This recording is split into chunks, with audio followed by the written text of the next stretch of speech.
షాపుల్లో కారం బూందీ ఎలా తయారు చేస్తారో ఈరోజు మీకు చూపెడతాను రండి. లోతుకున్న ఒక గిన్నెని తీసుకొని శనగపిండి అయితే వేసుకుంటున్నాను. నేనైతే ఒక 5 కేజీలు పిండి అయితే వేస్తున్నాను. 5 కేజీలకి డొక్కు వరిపిండి అంతే, కేజీ వరిపిండి కూడా వేస్తాను. మీరు మీ ఇంట్లో చేయాలనుకుంటే మీరైతే 1 కేజీ పిండికి ఒక పిడికిడో లేదా గుప్పుడు అంత పిండి అయితే వేసుకోండి వరిపిండి.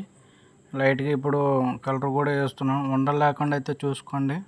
ఇప్పుడు ఇలా వాటర్ వేసుకొని బాగా ఉండ లేకుండా అయితే బాగా కలుపుకోవాలి. ఇలా కలుపుకోండి. బాగా ఎంత బాగా కలుపుకుంటే అంత మంచిగా వస్తుంది. ఈ జార్ మాత్రం ఉండాలి, ఇలా ఉండాలి పిండి అయితే.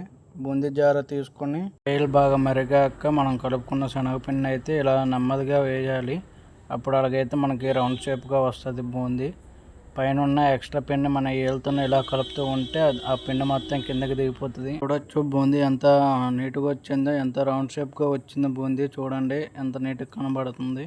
ఇప్పుడు బూందీ ఏగిపోయింది అంతా ఒక జిబ్బులోకి తీసుకోండి. ఎందుకంటే ఎక్స్ట్రా ఆయిల్ ఏమైనా ఉంటే డబ్బాలకైతే ఆయిల్ మొత్తం వచ్చేస్తుంది. ఆయిల్ మొత్తం దిగిపోయాక ఇలాగే మనం పేపర్ మీద మనం బూందీ అయితే వేసుకోవాలి. బూందీ వేసుకున్నాక మనం కచ్చాపచ్చగా దంచుకున్న ఎల్లుల్లిపాయలు అయితే వేయాలి. టేస్ట్ బాగుంటుంది. ఇప్పుడైతే మనం మసాలాలు అవన్నీ కలుపుకుందాం. మసాలా, మ్యాంగో పౌడరు, సాల్ట్ అవన్నీ వేసుకున్నాక మనము వేపిన పలుకులు అయితే వేసుకుంటున్నాం.